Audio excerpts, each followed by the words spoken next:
Kaya po busy kami dahil yan ang aming ginawa. Yan ang zeitun. Yan. Yan po siya.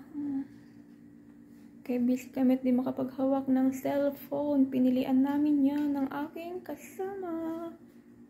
Hello, hello. Baka gusto niyong bumili. Shoutout sa inyo lahat dyan.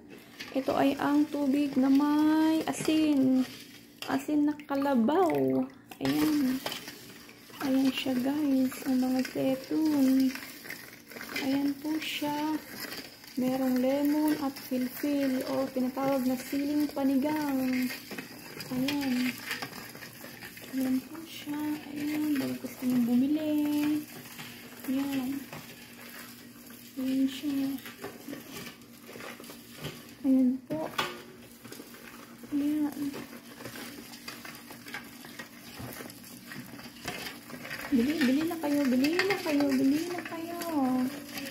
Ayun po ang hindi mawawala sa kanilang pagkain. Every morning and evening. Hapunan, agahan, yan po. Yan, ganyang karami. Ayan.